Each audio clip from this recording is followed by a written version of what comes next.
Assalamualaikum warahmatullahi wabarakatuh. Perkenalkan, nama saya Muhammad Hadi Joyo dari Fakultas Ilmu Komputer Universitas Mercu Buana untuk jurusan Teknik Informatika. Baik, pada kesempatan kali ini saya akan menjelaskan tugas besar dari mata kuliah Artificial Intelligence atau yang biasa disebut pengantar kecerdasan buatan. Adapun anggota kelompok kami, yang pertama adalah saya Muhammad Hadi Joyo, yang kedua adalah Tereo Sebastiano Rossi, dan yang ketiga adalah Adrian Yulianto Nugroho. Oke, apakah sistem pakar itu? Sekarang saya akan menjelaskan definisi sistem pakar. Sistem pakar berasal dari istilah Knowledge Based Expert System yang menggunakan human knowledge yang dimasukkan ke dalam komputer untuk memecahkan masalah yang umumnya memerlukan keahlian seorang pakar domain yang sempit.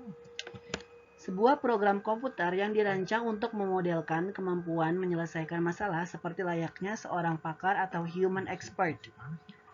Sistem yang berusaha mengadopsi pengetahuan manusia ke komputer agar komputer dapat menyelesaikan masalah seperti yang biasa dilakukan oleh para ahli atau pakar.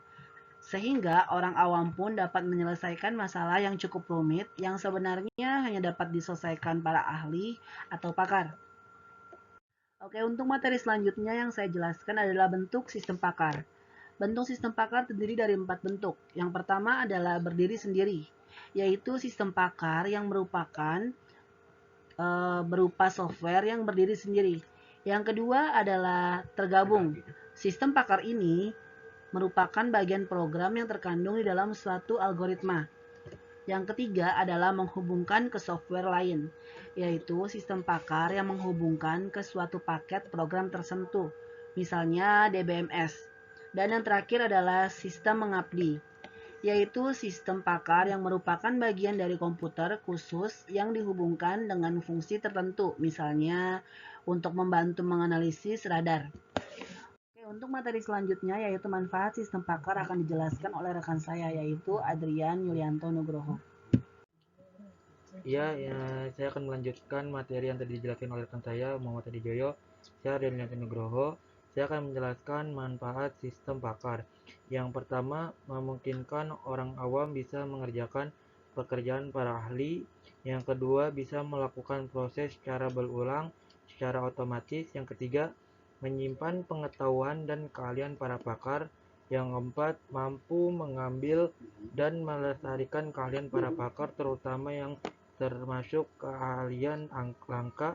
Yang kelima, tidak memerlukan biaya saat tidak digunakan, sedangkan pada pakar manusia memerlukan biaya sehari-hari. Yang keenam, dapat digandakan diperbanyak sesuai kebutuhan dengan waktu yang minimal dan sedikit biaya. Yang keenam, dapat memecahkan masalah lebih cepat daripada kemampuan manusia dengan catatan menggunakan data yang sama. Yang ketujuh, menghemat waktu dalam pengambilan keputusan. Yang kedelapan, meningkatkan kualitas dan produktivitas karena dapat memberi nasihat yang konsisten dan mengurangi kesalahan. Selanjutnya, di sini ada ciri-ciri sistem pakar. Yang pertama, adanya explanation facility. Yang kedua, mudah dimodifikasi. Yang ketiga, dapat digunakan pada berbagai jenis komputer. Yang keempat, memiliki kemampuan beradaptasi. Nah, selanjutnya di sini ada perbedaan sistem pakar dan DSS. Yang pertama, saya akan menjelaskan DSS ini terdiri dari rutin, merefleksi, meyakini manajer dalam caranya memecahkan masalah. Keputusan yang dihasilkan oleh DSS merefleksikan gaya kemampuan manajer.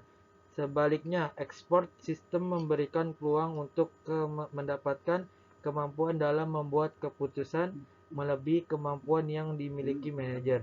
Selanjutnya, saya akan menjelaskan sistem pakar. Sistem pakar itu adalah expert system yang mempunyai kemampuan untuk menjelaskan jalur penalaran yang diikuti penyampaian pemecah tertentu. Penjelasan mengenai beberapa pemecahan dicapai akan lebih berguna dari dapat pemecahan itu sendiri. Sekian materi yang saya sampaikan, yang akan dilanjutkan oleh rekan saya Tereo Sebastian Rossi.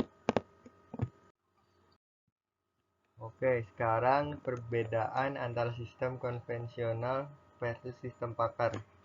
Sistem konvensional, informasi dan pemrosesan biasanya jadi satu dengan program. Sedangkan sistem pakar terpisah dari mekanisme inferensi. Sistem konvensional juga biasanya tidak bisa menjelaskan mengapa suatu input data itu dibutuhkan atau bagaimana output itu diperoleh. Sedangkan sistem pakar, ini adalah bagian terpenting dari sistem pakar. Beberapa contoh sistem pakar. Yang pertama ada prospektor. Sistem pakar yang membantu ahli geologi dalam mencari dan menemukan deposit. Excel dirancang untuk membantu karyawan bagian penjualan dalam memilih komponen sistem FAX. XCON merupakan sistem pakar untuk membantu konfigurasi sistem komputer besar. Dendral mengidentifikasi struktur molekular campuran kimia yang tak dikenal. Ada juga Micin, sistem pakar medikal yang bisa mendiagnosa penyakit infeksi dan merekomendasi pengobatan. Ada Delta, yang membantu karyawan bagian pemeliharaan mesin lokomotif diesel dalam memantau mesin-mesin yang tidak berfungsi dengan baik dan membimbing ke arah prosedur perbaikan. Baiklah, sekian presentasi dari kelompok kami. Terima kasih atas perhatiannya. Untuk kurang lebihnya mohon dimaafkan. Wassalamualaikum warahmatullahi wabarakatuh.